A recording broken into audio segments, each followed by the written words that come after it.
Hello everyone, welcome to PW only IAS. दोस्तों, पिछले कुछ दिन पहले यूपीएससी के द्वारा प्रीलिम्स का रिजल्ट निकाला गया, राइट। अब आप जानते हैं कि जिन बच्चों ने प्रीलिम्स क्लियर किया है अब उनको मेंस की तैयारी करनी है अच्छे से, एंड आई एम श्योर उन्होंने अपनी मेंस की तैयारी अच्छे से स्टार्ट कर भी दी होगी। पर एक बहुत ही मेजर डाउट बच्चों के दिमाग में आ रहा है कि सर ये डैफ आखिर होता क्या है एंड उसको फिल कैसे करना होता है। मैं थोड़ा सा आपको एक्सप्लेन करने की कोशिश करता हूँ। दरअसल में ना, जब मैं बात करता हूँ डैफ की, डैफ होता है आपका डिटेल्ड एप्लीकेशन फॉर्म, और डैफ भी ना आपके दो होते हैं। एक होता है आपका डैफ 1 और एक होता है डैफ 2। ये अभी जो रिलीज किया गया यूपीएससी के द्वारा, दिस इज डैफ 1। होता क्या है कि जो बच्चे प्रीलिम्स क्लियर करते हैं ना, उनको डैफ 1 फिल करना होता है, जैसे अभी आप फिल करोगे। जिन बच्चों का मेंस भी क्लियर हो जाएगा एंड जब वो जाएंगे इंटरव्यू के लिए, उन बच्चों को फिर बाद में डैफ 2 फिल करना होगा, ठीक है। अब यहां पर यूपीएससी ने गाइडलाइंस दे दी हैं कि आपने अगर डैफ 1 फिल करना है तो आपके पास 3 जुलाई से लेकर 12 जुलाई तक का समय है, शाम 6 बजे तक का। तो यानी कि आज जैसे एक हफ्ता बचा हुआ है अब से आपको डैफ 1 फिल करने का टाइम। तो अब आपको पहली बात तो ये समझो, आपको 12 जुलाई तक का इंतजार नहीं करना है कि हाँ भाई 12 जुलाई आएगी तब जाके मैं डैफ 1 फिल करूंगा। नहीं, 12 जुलाई से काफी पहले ही आप इसको फिल कर दीजिएगा, ताकि कोई भी टेक्निकल ग्लिच हो या ऐसा कुछ भी ना आए, ठीक है ना, ताकि वो सारी चीजें पहले ही सॉर्ट आउट हो जाए।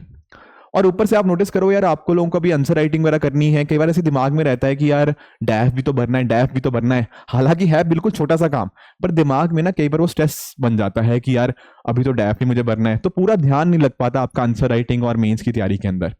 तो पहली चीज तो यही है कि यूपीएससी की वेबसाइट के ऊपर आप जाके 3 से 12 जुलाई के बीच में आप शाम 6 बजे से पहले पहले इसको भरना है आप सभी को, जिन लोगों का प्रीलिम्स क्लियर हुआ है। That is one thing.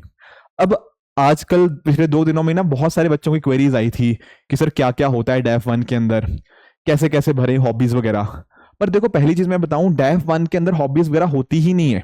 पहली बात तो आपको मैं मिसकंसेप्शन आपका दूर कर दूं, तो थोड़ा सा ये समझते हैं कि आखिर डैफ 1 में होता क्या क्या है।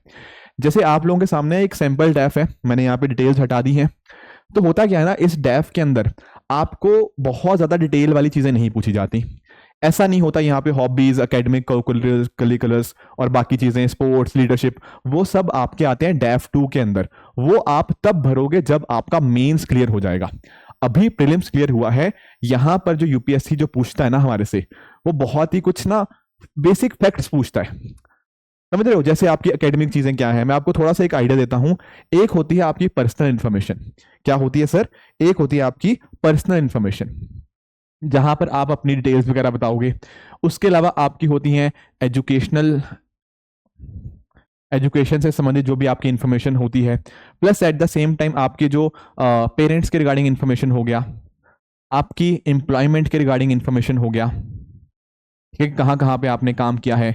एंड इसके साथ ही साथ आपको आपकी दो और आपके स्लाइड्स आती हैं, या रेदर शुड से कि दो आपके और यहाँ पे आपको फिल करनी होती है information which is regarding the document uploading, and साथ ही साथ आपकी जो लास्ट में आपकी फीस पेमेंट अगर एप्लीकेबल होती है।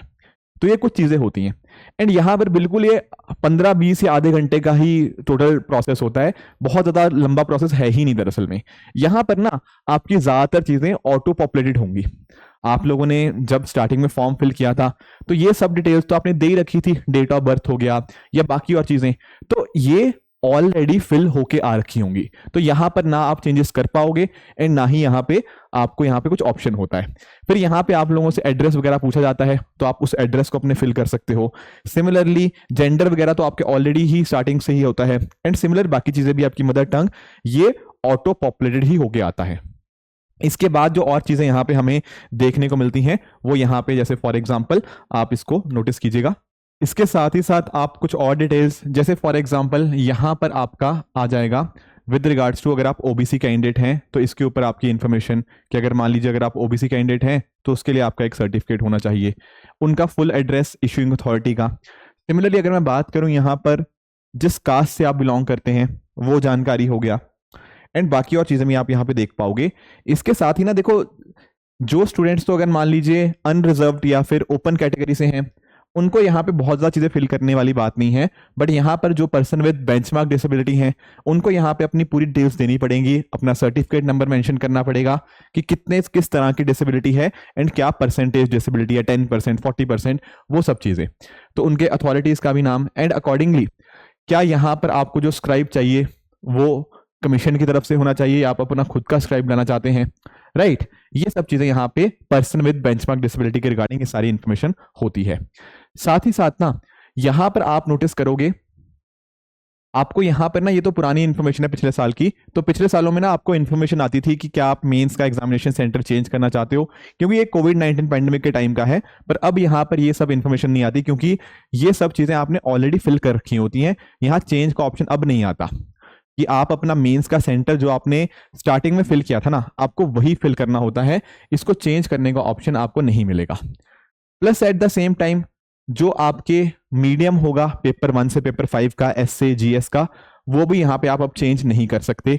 इसके साथ ही साथ आप मेंस के रिगार्डिंग चीजें चेंज नहीं कर सकते। पर यहां पर एक जो चीज आपको फिल करनी होती है वो होता है आपके इंटरव्यू का मीडियम।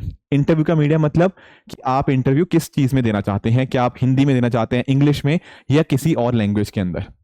अब एक जो कॉमन सवाल यहाँ पे बच्चों का आता है कि सर मैं मेंस तो इंग्लिश में लिखना जानता हूं, मैं लिखने में बहुत बढ़िया हूं इंग्लिश के अंदर, कोई दिक्कत नहीं है, पर मैं इंग्लिश में बातचीत नहीं कर पाता, बहुत ज्यादा उतना कॉन्फिडेंट नहीं होता हूं, मतलब इंग्लिश में बोलने के समय उतनी फ्लुएंसी नहीं है, तो क्या मैं अपनी इंटरव्यू इंग्लिश में भी दे सकता हूं, सॉरी हिंदी में भी दे सकता हूं? Answer is yes. इसमें फर्क नहीं पड़ता कि आपने मेंस किस लैंग्वेज में दिया है। ऐसा बहुत सारे बच्चे करते हैं हर साल कि इंग्लिश में वो अपना मेंस का एग्जाम देते हैं एंड हिंदी में अपना इंटरव्यू देते हैं। कई डाउट ये भी आते हैं कि सर कहीं ऐसा तो नहीं लगेगा कि मैंने हिंदी लिखा है तो लोग मुझे समझेंगे कि यार मार्क्स कम दें? नहीं, ऐसा कुछ नहीं है। आप बिल्कुल कंफर्टेबली जो भी लैंग्वेज का साथ आप ज्यादा फ्लुएंट हो, जहां पर आप अच्छे से बातचीत कर सकते हो, आपको वही लैंग्वेज मीडियम चूज करना चाहिए। फिर आपके यहाँ पे जो मैं बात करता, पेरेंटल डिटेल्स पूछी जाती हैं कि फादर का नाम, मदर का नाम, उनकी नेशनैलिटी, उनके प्रोफेशन के बारे में पूछा जाता है, plus at the same time पूछा जाता है उनकी एनुअल इनकम के बारे में भी, राइट। तो इन सब चीज़ों को आप बहुत ही ऑनेस्टली फिल कीजिएगा, ठीक है। उनकी पोजीशंस पूछी जाती हैं, कहाँ को बिलोंग करते हैं, एंड उनका यहाँ पे एड्रेस क्या होता है। तो ये प्योरली फैक्चुअल चीजें हैं। Plus at the same time ना यहाँ पर एक कॉलम आता है कि क्या आपकी फैमिली इनमें से कोई चीज पोजेस करती है, जैसे 5 एकड़ agriculture land, residential flat, all those things. ये पता किस पर्टिकुलर पर्पस के लिए? ये यहाँ पर चेक करने के लिए है कि क्या आप ईडब्ल्यूएस के अंदर आते हो या नहीं आते हो। अगर तो आप इनमें से चीजें पोजेस करते हो, आप इसका आंसर यस टिक करते हो, इसका मतलब यह है कि आप ईडब्ल्यूएस क्लेम नहीं कर सकते।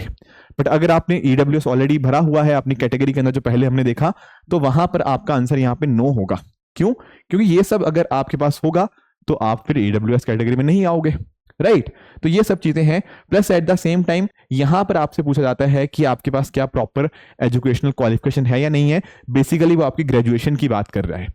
यहां पर आप ग्रेजुएशन की डिटेल्स दोगे, आपका जो भी ग्रेजुएशन सर्टिफिकेट होता है ना, डिग्री सर्टिफिकेट जो होता है, वहां पर मेंशन होता है सर्टिफिकेट नंबर, साथ ही साथ वहां मेंशन होता है कि डेट किस दिन वो इशू हुआ, आपका वहां पे एड्रेस आपको बताना पड़ता है, ठीक है ना। तो यहाँ पे वो सारी चीजें आप बताओगे किसने आपको इशू किया। ये आपने डिग्री जो आपकी ग्रेजुएशन था उसका सर्टिफिकेट, आप यहाँ पे उसकी डिटेल्स फिल करोगे।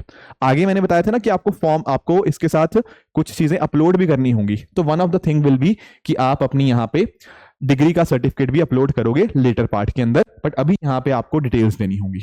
और डेफ के अंदर क्या होता है? और डेफ के अंदर आपके 10th के मार्क्स, 12th के मार्क्स, बीटेक वगैरह या जो भी आपने ग्रेजुएशन के अंदर किया है उनके मार्क्स देने होंगे कि आपके मार्क्स क्या हैं, किस साल में आपने पास किया, क्या यूनिवर्सिटी का नाम था, वो सब चीजें। एक बार आपने 10th 12th और अपने ग्रेजुएशन का स्कोर आपने बता दिया, अपनी एजुकेशनल क्वालिफिकेशंस पूरी तरह से बता दी, उसके बाद आ जाता है आपकी एम्प्लॉयमेंट डिटेल्स कि अभी तक आपने कहाँ कहाँ पे काम किया है। एंड यहां पर ना आपको सारी चीजें बतानी होंगी। लेट्स से आप किसी एक ऑर्गेनाइजेशन के अंदर अलग अलग पोजीशंस पे काम किया हो। मान लो लेट्स से आपने पहले सॉफ्टवेयर इंजीनियर के रूप के ऊपर काम किया है, फिर आपकी प्रमोशन हुई, आप सीनियर सॉफ्टवेयर इंजीनियर बन गए, ऐसे जो भी आपकी पोजीशंस रही हो, तो वहां पर आप उसको अलग अलग कॉलम्स के अंदर यहाँ पे फिल कर सकते हो। ध्यान रखने वाली बात यह है कि यहाँ पर आप अपनी जो सैलरी फिल करोगे ना, यहाँ पूछा जाएगा मंथली रेन्यूमरेशन, ये जो पैसा आप फिल करोगे ये मंथली बेसिस के ऊपर आपको कितना मिलता है, आपको वो फिल करना है, ठीक है। जो पेरेंटल वाली इनकम थी ना पीछे, यहां पे आपकी पेरेंटल इनकम आती है, वो आपकी एनुअल इनकम होती है कि साल भर में उनकी क्या इनकम है। यहां पर आपसे जो पूछा जाता है वो आपकी मंथली रेन्यूमरेशन आपसे पूछी जाती है, राइट। कब से लेकर कब तक थे, किस आपके एम्प्लॉयर के साथ थे, क्या आप किसी गवर्नमेंट या पब्लिक एंटरप्राइज के साथ काम करते हो, ये डिटेल्स आपकी यहां पे आएंगे विद रिगार्ड्स टू आपकी एम्प्लॉयमेंट। फिर ये सारी पूरी पोजीशंस हैं, कहाँ पे उनका प्लेस ऑफ एम्प्लॉयमेंट है, क्या आप कभी सेल्फ एम्प्लॉयड भी थे या नहीं थे, तो ये डिटेल्स यहाँ पे होती हैं। इसके अलावा अगर मैं बात करूं, इसके अलावा एक जो चीज यूपीएससी पूछता है, वो पूछता है कि आपने अभी तक जो अलग अलग एग्जाम्स है यूपीएससी द्वारा कंडक्ट किए गए हैं, कि कभी उनमें भी आपने अटेम्प्ट दिए हैं, तो बिल्कुल आप यहाँ पे सारी चीजें मेंशन कर सकते हो। जैसे फॉर एग्जाम्पल यहाँ पर ना दो चीजें होती हैं। यहां पर एक होता है कि आप कितनी बार अपीयर करे हो उसके बारे में, एंड आपसे पूछा जाता है बाकी और एग्जाम्स के बारे में, तो आप उनका पूरा मेंशन कर सकते हो। जैसे लेट्स से आप पहले भी मेंस में अपीयर किए हो, तो सिविल सर्विस प्रीलिम्स मेंस वो सारा आप यहाँ पे एक एक करके मेंशन करते जाओगे। अब कई बार बच्चों को डाउट ये आता है कि सर यहाँ पर तो उन्होंने रोल नंबर भी पूछ रखा है, तो हम इसको कैसे मेंशन करेंगे। देखो, जहां पर आपको जिस चीज का रोल नंबर नहीं याद, कोई दिक्कत नहीं है, आप उसको सिंपली 0 फिल कर दीजिए, ठीक है। तो 0 फिल कर दीजिएगा आप जहां पे भी आपको रोल नंबर में याद ना हो, ठीक है। तो ये चीजें हो गया। बाकी यहाँ पे पूछा हुआ है कि आप इंटरव्यू में अपीयर हुए या अपॉइंटमेंट आपको मिला कुछ, क्योंकि ऐसे कैंडिडेट्स होते हैं जो कोई और सर्विस में होते हैं, वो सर्विस अपग्रेड करवाने के लिए कोशिश करते हैं, तो वो सारी डिटेल्स यहाँ पे पूछी जाती हैं, ठीक है। तो ये डिटेल्स एग्जामिनेशन की हो गया, plus at the same time कभी आपको एलोकेशन हुआ है या नहीं हुआ, ये सब चीजें पूछी जाती हैं। एंड लास्ट में यहाँ पे फी पेमेंट डिटेल्स होती हैं, ये तो आपको नहीं फिल करनी होंगी, ये जब आप अपने डॉक्यूमेंट्स को फिल करोगे ना, उस समय के ऊपर डॉक्यूमेंट्स फिल करने के बाद आखिरी प्रोसेस यही होता है। अगर आप आपकी कैटेगरी के हिसाब से जो भी होगा, आपको उतना पेमेंट अकॉर्डिंगली करना पड़ेगा। अब कई बार बच्चों के डाउट में आता है कि सर यहाँ पे हमें कौन कौन से डॉक्यूमेंट्स हैं जो यहाँ पे अपलोड करने होते हैं। पहला डॉक्यूमेंट तो आपका होगा डेट ऑफ बर्थ के रिगार्डिंग। अब जैसे आपका 10th का जो मार्कशीट होती है, उसमें आपकी डेट ऑफ बर्थ मेंशन होती है, तो वो एक डॉक्यूमेंट रहेगा जो आपको अपलोड करना पड़ेगा, जहां पर आपका डेट ऑफ बर्थ यहाँ पे मेंशन होगा। इसके साथ ही साथ मैंने आप लोगों को बताया था ग्रेजुएशन का सर्टिफिकेट, याद है ना, इशूइंग अथॉरिटी वाला मैंने आपको कॉलम अभी बताया था, तो वो यहां पर आपको अपना डिग्री का सर्टिफिकेट यहां पे अपलोड करना नेसेसरी है। इसके अलावा तीसरी जो चीज आपको अपलोड करनी ही होती है, वो होता है आपका आईडी प्रूफ। आप लोगों ने जो भी आईडी प्रूफ दिया है, चाहे आधार कार्ड दिया है, पैन कार्ड दिया है, जो भी आपने अपना आईडी प्रूफ दिया है ना, तो वो आईडी प्रूफ भी यहाँ पे सबमिट करना होता है। तो ये तीन चीजें तो ऐसी होती है जो सब लोग करेंगे। एक आपका बर्थ के मतलब डेट ऑफ बर्थ का प्रूफ, चाहे वो 10th का सर्टिफिकेट डाल दो, जो भी आपके डेट ऑफ बर्थ का प्रूफ करे, प्लस इसके साथ ही साथ आपका डिग्री का सर्टिफिकेट, एंड तीसरा आपका जो आईडी कार्ड होता है, चाहे आधार कार्ड या जो भी आपके कॉरेस्पॉन्डिंग होता है, वोटर कार्ड हो गया, पैन कार्ड हो गया, वो सब चीजें आपको यहाँ पे अपलोड करनी होंगी। ये तीन तो सब लोग करेंगे। इसके अलावा जो भी आपके सपोर्टिंग डॉक्यूमेंट्स हैं, जैसे फॉर एग्जांपल अगर आप किसी कास्ट को बिलोंग करते हैं, तो वो कास्ट का सर्टिफिकेट आपको यहाँ पे अपलोड करना होगा। जो बच्चे पर्सन विद बेंचमार्क डिसेबिलिटी को हैं, तो उनको यहाँ पे वो प्रूफ यहाँ पे अपलोड करना होगा। तो यानी कि ना, जो भी आपने यहाँ पे अलग अलग चीजें होती हैं, वो पूरा आपके पास डॉक्यूमेंट आ जाएगा, तो आपको वो पूरा चीज बतानी पड़ेगी। अगर मान लो आपने अपना नाम में बदलाव किया है, पहले आपका नाम कुछ और था, आपने नेम में कुछ चेंजेस करे हैं, तो वहां पर आपको नेम चेंज का भी आपको डॉक्यूमेंट अपलोड करना पड़ेगा, राइट। तो ये सब चीजें होती हैं जो यहाँ पे आपका पूरे DAF 1 को समराइज करती हैं। वंस आपने ये सारा चीजें कर दी, आप फीस पेमेंट करोगे, जो भी यहाँ पे फीस बनती है, एंड अकॉर्डिंगली आपको फिर प्रॉपर मेल आ जाता है कि आपका पूरा जो DAF 1 है वो पूरी तरह से कंप्लीट हो चुका है। तो यही बस चीजें थी, जैसे मैं आपको कह रहा था, फैक्चुअल चीजें यहाँ पे ज्यादा होती हैं, यहाँ पर कुछ और नहीं पूछता। क्योंकि आज सुबह मुझे बच्चे का कॉल आया, एक स्टूडेंट का, वो मुझे कह रहा था कि सर मुझे बताओ कि हॉबीज कैसे फिल करते हैं।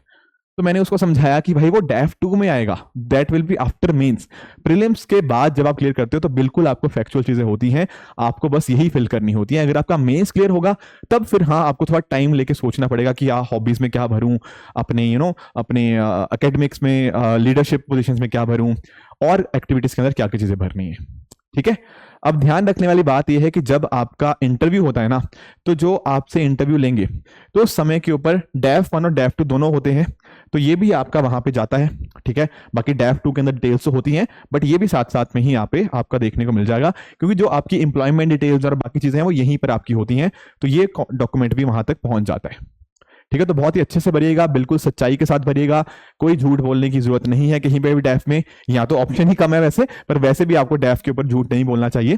ठीक है, तो ये कुछ पॉइंटर्स थे, आई होप आपको आइडिया लगा होगा कि आखिर डिटेल्ड एप्लीकेशन फॉर्म 1 होता क्या है एंड क्या क्या प्रोसेस होता है। फिर से आपको रिमाइंड करा दूं, आपको आखिरी दिन का वेट नहीं करना है, टाइम से पहले ही फिल कीजिए ताकि ये वाली चीज साइड हो एंड बहुत अच्छे से आप अपने मेंस की तैयारी स्टार्ट करो एंड अपनी आंसर राइटिंग अच्छे से कर पाओ। बाकी आप लोग हमारे सृजन इनिशिएटिव के साथ जानते ही हो, सृजन इनिशिएटिव आपको मदद करेगा आपकी मेंस की तैयारी बहुत अच्छे से करने के लिए।